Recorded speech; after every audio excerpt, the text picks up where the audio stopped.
اس سب کے بعد سے مجھے شراب سے شدید نفرت ہو گئی تھی۔ میں نے مختلف پارٹیوں میں جانا چھوڑ دیا تھا کیونکہ ان پارٹیوں میں شراب عام ہوتی تھی۔ پھر جب میں 20 سال کی ہو گئی تو میں نے پارٹیوں میں جانا شروع کر دیا کیونکہ معاشرتی تعلقات برقرار رکھنے کے لیے بھی آپ کو مختلف تقریبات میں شرکت کرنی پڑتی ہے۔ پھر لاس اینجلس میں ایک پارٹی کے بعد کچھ لوگوں نے شراب پی کر میرے ساتھ بدتمیزی کی اور مجھے اغوا کرنے کی کوشش کی۔ اگرچہ میں اغوا ہونے سے محفوظ رہی مگر اس سب کے دوران میرے چہرے پر کافی گہرا زخم آیا تھا۔ پھر اس حادثے کے بعد جب میں ہاسپٹل میں تھی تو میں بہت رو رہی تھی کہ مجھے اس قسم کی تقریبات میں جانا ہی نہیں چاہیے تھا۔ سچی بات یہ ہے کہ میں ترکی بہت بوجھل اور غمزدہ دل کے ساتھ آئی تھی۔ میں اپنی زندگی سے بہت پریشان تھی اور میرے چہرے کی تازہ پلاسٹک سرجری ہوئی تھی جس کی وجہ سے میرے چہرے کے خد و خال بھی بدل گئے تھے۔ میں اپنی زندگی کی پریشانیوں سے دور کچھ وقت گزارنے کے لیے ترکی آئی تھی مگر میرا اللہ یہاں میرا انتظار کر رہا تھا کہ کب میری بندی لوٹ کر میرے پاس آتی ہے۔ اگر آپ یہ سوال کریں کہ مجھے کس چیز نے اسلام کی طرف ڈرائیو کیا تو وہ کوئی ایک چیز نہیں تھی، وہ بہت ساری چھوٹی چھوٹی چیزیں تھیں اور ان چھوٹی چھوٹی چیزوں میں سے ایک تسبیح بھی تھی۔ جی ہاں، تسبیح۔ جب میں ترکی آئی تو میں نے یہاں اکثر لوگوں کو ہاتھ میں تسبیح لیے ہوئے دیکھا تو میں نے بھی تسبیح خرید لی۔ پھر میں نے انٹرنیٹ پر دیکھا کہ لوگ اس پر کیا پڑھتے ہیں تو میں بھی تسبیح پر سبحان اللہ اور الحمدللہ پڑھتی تھی۔ تو جب میں بلیو ماسک سے نکلی واپسی اپنے ہوٹل کا رستہ بھول گئی۔ میں نے اپنا موبائل نکالا تاکہ گوگل کی مدد سے واپس ہوٹل پہنچ سکوں مگر 1 گھنٹہ گلیوں میں پریشان ہونے کے باوجود میں ہوٹل کا رستہ تلاش کرنے میں ناکام تھی اور میرے موبائل کی بیٹری بھی ختم ہو گئی۔ میں شدید پریشان تھی کہ اچانک نیکسٹ اذان شروع ہو گئی۔ میں بالکل پرسکون کھڑی اذان سنتی رہی اور پھر میں نے کہا، اے اللہ مجھے ہوٹل پہنچا دے۔ بس میں سیدھی چلتی رہی اور بغیر کسی غلط موڑ کے، بغیر کسی غلط رستے پر بھٹکے میں گوگل کے بغیر سیدھی ہوٹل پہنچ گئی۔ بس میرے اللہ نے مجھے عافیت سے پہنچا دیا۔ میری زندگی بچپن سے بہت زیادہ پریشانیوں میں گزری تھی اور میں چھوٹی چھوٹی فکرات کو بھی اپنے اوپر حاوی کر لیتی تھی مگر ترکی کے سفر نے مجھے تبدیل کر دیا۔ میں نے مشکل وقت میں پریشان ہونے کے بجائے اللہ سے مدد مانگنا شروع کر دی اور الحمدللہ میرے اللہ نے ہمیشہ میری مدد کی۔ پھر جب میں ہوٹل واپس آئی تو انگلش ترجمے کے ساتھ قرآن پڑھنا شروع کیا۔ وہ قرآن مجھے ہوٹل سے ہی ملا تھا۔ میں نے پہلے دن سورہ بقرہ کے 5 صفحات پڑھے اور پھر میں نے اسے روزانہ تھوڑا تھوڑا پڑھنا شروع کر دیا۔ میں قرآن اس لیے نہیں پڑھ رہی تھی کہ مجھے اسلام میں کوئی دلچسپی تھی مگر اس لیے کہ قرآن بذات خود بہت دلچسپ کتاب لگی اور اسی دلچسپی میں پڑھتی گئی۔ پھر جب میں لندن واپس آئی تو یہاں لاک ڈاؤن لگ گیا اور میری مصروف زندگی بالکل فارغ زندگی بن گئی۔ اگر لاک ڈاؤن نہ لگتا تو میں واپس آ کر اپنی فلمی دنیا میں دوبارہ مصروف ہو جاتی مگر میرے اللہ نے مجھے سب مصروفیات سے فارغ کر دیا اور بس میں تھی، میرا کمپیوٹر تھا، میرا موبائل تھا اور بہت سارا اسلامی مواد تھا۔ میرے ارد گرد کوئی مسلمان نہیں تھا، بس میں جو کچھ معلومات حاصل کر رہی تھی وہ میری ذاتی کاوش تھی اور میرے اللہ کی طرف سے ہدایت اور رہنمائی۔ اور یہ سب کچھ میں اس لیے نہیں کر رہی تھی کہ مجھے اسلام کو بطور مذہب اختیار کرنا تھا بس مجھے یہ ساری معلومات مزہ دے رہی تھی اور میں نے اس سے پہلے کبھی زندگی کو ایسے انجوائے نہیں کیا تھا۔ پھر میں نے نماز پڑھنا شروع کر دی، کیونکہ صبح صبح فجر کے لیے اٹھنا آپ کو سیلف کنٹرول دیتا ہے اور میرے لیے اپنے سارے دن کی پلاننگ کرنا بہت آسان ہو جاتا تھا۔ یقین کیجیے 5 وقت کی نماز پورے دن کی پلاننگ ہے۔ فجر سے ظہر کے درمیان میں نے یہ کچھ کرنا ہے، ظہر کے بعد فلاں کام، عصر کے بعد یہ مصروفیت، یعنی میرے دن اتنے پروڈکٹیو ہو گئے تھے کہ میں بیان نہیں کر سکتی۔ پھر اس سال رمضان آیا تو میں نے روزے رکھنے کا پلان کیا، کیونکہ رمضان آپ کے لیے سیلف کنٹرول کا بہت بڑا ہتھیار ہے۔ مگر میری والدہ کو جب یہ پتہ چلا تو انہوں نے سختی سے منع کر دیا کہ اس طرح بھوکے رہنے سے تم بیمار پڑو گی اور مر جاؤ گی۔ والدہ کی وجہ سے مجھے چوری فاسٹنگ کرنی پڑی۔ بس میں سارا دن روزے رکھتی، نماز پڑھتی اور اس دوران باقی سارا وقت صرف اسلام کا مطالعہ کرتی۔ تب میں نے سیریسلی اسلام کو بطور مذہب اختیار کرنے کے لیے سوچنا شروع کیا، کیونکہ میں نے اپنی زندگی میں جتنا سکون اسلام کی وجہ سے محسوس کیا پہلے کبھی محسوس نہیں کیا تھا۔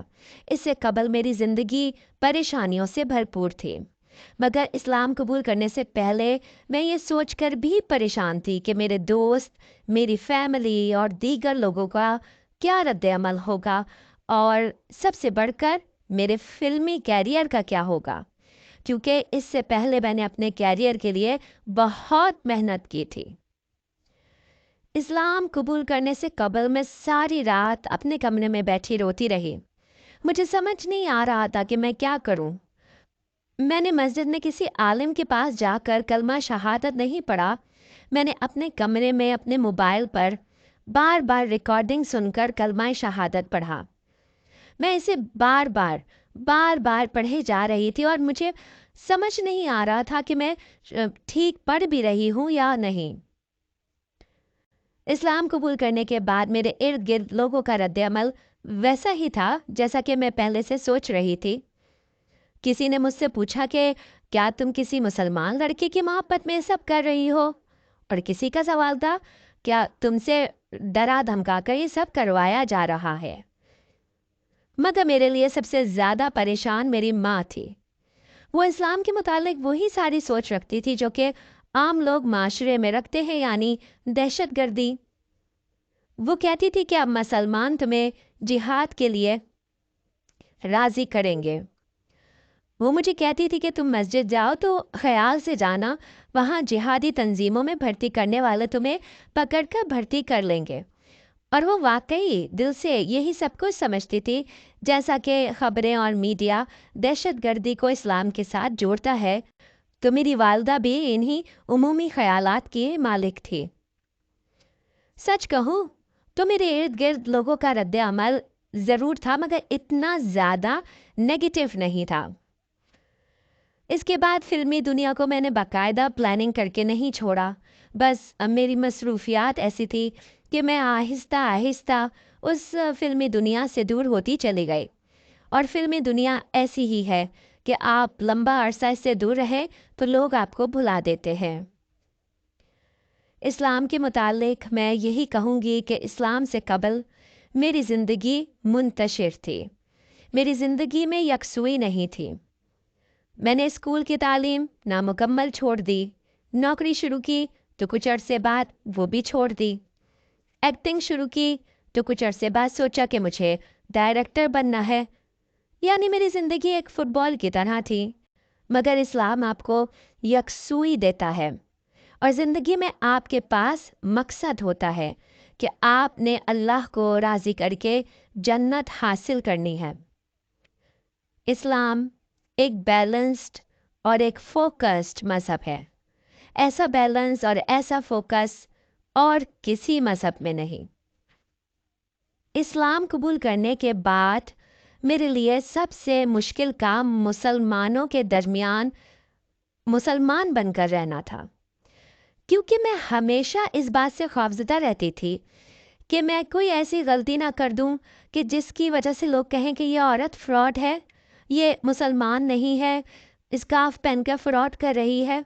حتیٰ کہ مسجد میں کوئی مجھے السلام علیکم کہتا تو میں پراپر عربی میں وعلیکم نہیں کہہ پاتی تھی، تو وہ خوفزدہ ہو جاتی تھی۔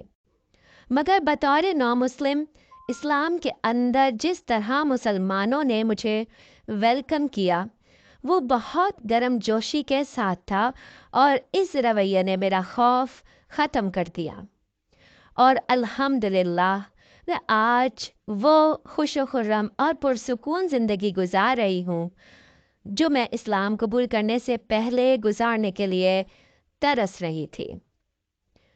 اور آخر میں سب کو یہی پیغام دینا چاہوں گی کہ سوچیں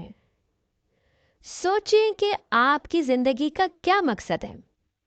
سوچیں کہ آپ کو کیوں پیدا کیا گیا ہے۔ کیا آپ فضول ہیں کہ دنیا میں آئے، کھایا پیا، شادی کی، بوڑھے ہوئے اور مر گئے؟ یا آپ کی زندگی کا کوئی مقصد ہے؟ اللہ تبارک و تعالی ہر کسی کو اپنے راستے کی ہدایت نصیب فرمائے، آمین۔